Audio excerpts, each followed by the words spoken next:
Hello everyone!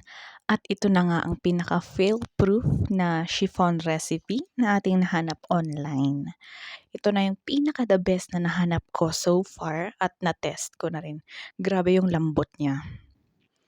So, sa recipe, nagsimula siyang painitan yung mantika. And then, nilagay sa isang 1/4 cup.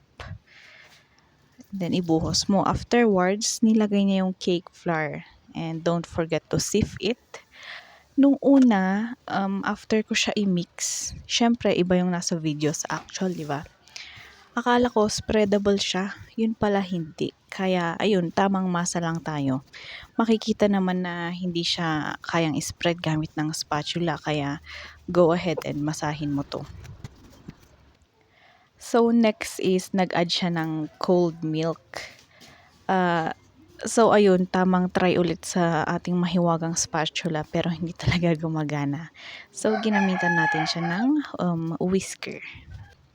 Tamang whisk lang, magla-lumps talaga yan pero afterwards mawawala rin yung lumps pagka na-mix-mix siya. And then mag-add tayo ng 6 egg yolks. Add mo siya in 2 batches, tig 3 egg yolk each. Tapos i-mix mo lang. Kung makikita nyo dyan, may lumps pa yan. Pero afterwards, pagka minix-mix with the other ingredients, nawala rin naman. Hindi ko na kailangang i-sift. And then, huwag kalimutang idagdag yung vanilla para mas bumango siya at mawala yung lansa ng itlog.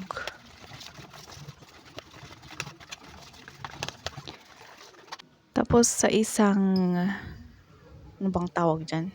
Basta yan, sa isang plato. I-mise en place mo na yung sugar para diretso na yung paggawa mo ng meringue. At nag-change setting nga tayo. Pumunta tayo sa sala. Dahil pagkaliit-liit ng aming kusina at hindi gaano, wala pang saksakan. Kaya lumipat tayo sa kusina. So yun, pag frothy na yung egg, ilagay mo na yung 1/2 teaspoon ng cream of tartar. Kung walang cream of tartar, vinegar or lemon, basta anything na acidic. Ewan ko, pero may chemical reaction dyan. At gaya nga ng dati, hatiin lang sa 3 batches yung pagmimix ng sugar. And sa dating recipe natin, di ba, pag soft pick, okay na yung chiffon na, ay yung meringue natin. Pero this time, yung recipe, stiff pick yung hinahanap. Kaya huwag matakot i-beat. Okay lang na ma-overmix. Basta makita mo yung right na consistency. And yan nga, ganyan ka stiff pick yung hinahanap natin, okay na yan. And then, itabi mo lang ang iyong mixer at kunin na yung butter natin. Tadan! Kung makikita nyo, walang lumps sa butter. So, makukuha rin talaga sa pag-beat ng whisker yung mga lumps. And don't forget, pag nagmi-mix tayo ng butter sa meringue, cut and fold lang. So, mag-form ng letter I sa harap mo. I, O, cut, fold. I, O, I, O, cut, fold lang.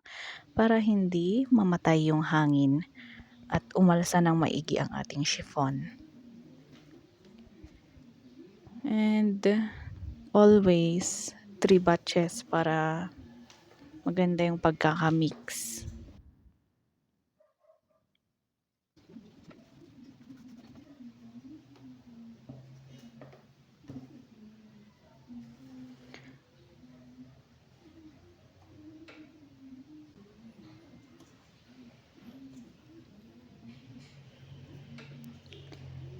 O diba, sa 6 eggs na yun, halos mapuno niya yung basin ko.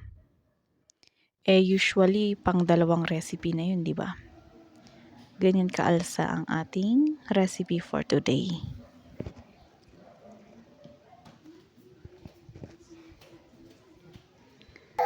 At prepare na nga natin ang ating 7 by 2 inches pan. Actually, sa 8 by 3, saktong-sakto yung recipe. Kaso nga lang, yung gusto kong gawing cake, yung nabili kong cake board is 8 inches. Kaya sinalin ko siya sa 7x2 na pan.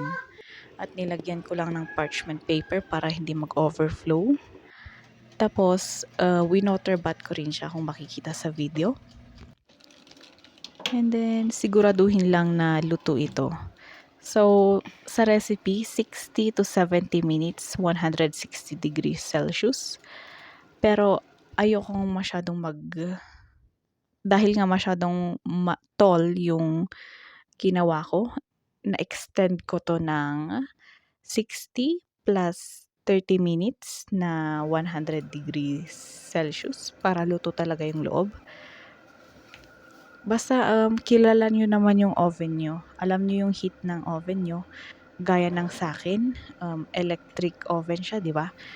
So, ang 180 degrees sa regular na oven, yung gumagamit ng gas, katumbas nun is 150 degrees sa electric, tapos 180 degrees sa fire. So, mas malakas yung init ng electric, kaya tansyahin nyo lang para hindi masunog.